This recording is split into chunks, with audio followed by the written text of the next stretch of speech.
Hey guys, সবাই কেমন আছো? আজ চলো তোমাদের সাথে একটু গল্প করি। আমি কয়েকদিন আগে পুরীতে গিয়েছিলাম, তার কিছু কিছু ভিডিও তো আমি আপলোড করেছি, তোমরা হয়তো দেখেছো।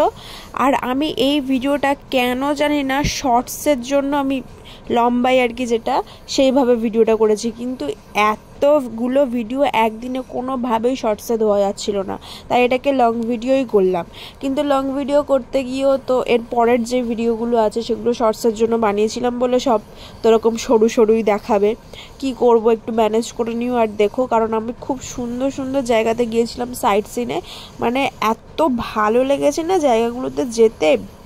আমার না, এই যে মন্দিরটা গিয়েছিলাম, এই মন্দিরটার নামটা আমার মনে নেই, কিন্তু এর পরে আমি গিয়েছিলাম নতুন বৃন্দাবনে।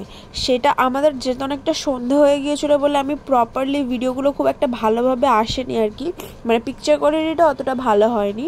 তাছাড়া মানে এত সুন্দর জায়গা, এত সুন্দর জায়গা। আমি আগের বছরও পুরীতে গিয়েছিলাম, কিন্তু সেখানে এই সাইট সিনগুলো আমার দেখা হয়নি, কিন্তু এবছর গিয়ে দেখেছি। এই যে জায়গাটাতে গিয়েছিলাম না, এই জায়গাটা কারুকার্য এত অসাধারণ, তোমরা ভিডিওতে দেখতেই পাচ্ছ।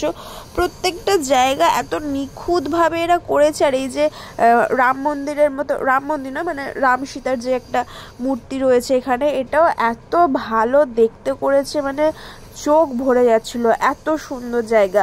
আর এইখানে বলছিল এই যে গর্তগুলোর ভিতরে নাকি সাপ আছে, ওখানে নমস্কার করতে হবে। এটা কি মানে জীবিত সাপ? সাপ কিন্তু ওখানে নমস্কার করতে হবে, ও সাপ কিন্তু কিছু করে না, ওখানে আশীর্বাদ দেবে। কিন্তু আমি ভয় আর নমস্কার করতে চাইনি। আর এইখানে এই ঝুলনটা দেখছো, উফ বাবা, অসাধারণ ঝুলনটা। এইটা মানে আমার বেস্ট লেগেছে এই পুরো ঘোরার মধ্যে। মানে এত ভালো লাগছে দেখতে, এত ভালো লাগছে দেখতে, মানে দেখেই যেতে ইচ্ছা করছে, দেখেই যেতে ইচ্ছা করছে। আর এখানে মন্দিরগুলো, মানে যত মন্দিরের যে মূর্তিগুলো, মানে আমি বুঝি না যে এত সুন্দর ডিজাইনগুলো মানে কি করে এরা ফুটিয়ে তোলে।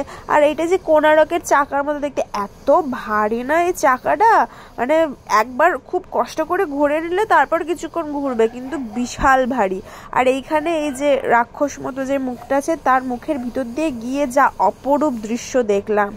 চারিদিকে শুধু শিবলিঙ্গ, মানে পুরো জায়গাটা ঘিরে শুধু শিবলিঙ্গই রয়েছে, মানে অসংখ্য অসংখ্য শিবলিঙ্গ, অনেক রকম স্ফটিক শিবলিঙ্গ রয়েছে, যেটা আমি কখনো দেখিনি, এইখানে এসে আমি ফার্স্ট দেখেছি। আমার তো এই জায়গাটা যেতে খুব ভালো লেগেছে, মানে অগন্তি শিবলিঙ্গ, আমি মানে গুণে শেষ করতে পারিনি এত। আর ওখানে প্রচুর ভিড়ও ছিল, আমার তো খুব ভালো লেগেছে গিয়ে। আর তোমরা যদি কখনো পুরী যাও, এই জায়গাগুলোতে কিন্তু যাবে, ওখানে জিজ্ঞাসা করবে লোক, মানে সবাইকে, তারা ঠিক দেখিয়ে দেবে যে এখানে কোন কোন জায়গায় আর কি এইসব জিনিসগুলো আছে, ওদেরকে বললেই ওরা দেখিয়ে দেবে। তোমাদের একবার অন্তত যাওয়া উচিত, কারণ এত সুন্দর জায়গা তো, মানে গেলেই তোমাদের ভালো লেগে যাবে, এত ভালো জায়গাটা। আমি তো আমি গিয়েছিলাম আমার ফুল ফ্যামিলি নিয়ে, আমার পুক্কু টুক্কু সবাই গিয়েছিল, ওরাও খুব মানে মজা পেয়েছে, ওদেরও খুব ভালো লেগেছে জিনিসগুলো। আর আমার মানে এই জায়গাটার ভিতরটা খুব, মানে কি বলবো, গেলে না একদম মানে মনটা কেমন শান্ত হয়ে যায়, এত শান্তি লাগে না গেলে।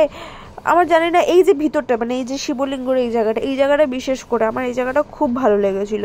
আর এবারে এটা হচ্ছে আমরা ওই এটা কোন জায়গাটায় বেশ যাচ্ছি, হ্যাঁ এটা হচ্ছে ওই নতুন বৃন্দাবনে, হ্যাঁ নতুন বৃন্দাবনের এন্ট্রি এটা। ওখানে কিছু টাকা চার্জ নেয়, একটা টিকিট করে আর ঢুকতে হয়, সেটা সামান্য, আমি জানি না, আমি কাটিনি বলে আমি ঠিক জানি না। কিন্তু নতুন বৃন্দাবনের ভিতরে অসংখ্য জিনিস, অসংখ্য, মানে কোনটা ছেড়ে কোনটা ভিডিওটা করব মানে আমি বুঝে উঠতে পারিনি। কিন্তু প্রচুর ভিডিও করেছি, শুধু ভিডিওগুলো মানে এই যে শর্টসের জন্য বানানো বলে খুব ছোট ছোট লাগছে, এটা আমার নিজেরই দেখতে বিরক্ত লাগছে। কিন্তু তোমরা দেখো, কারণ এতে অনেক কিছু দেখার মতো রয়েছে, আর দেখতে থাকো।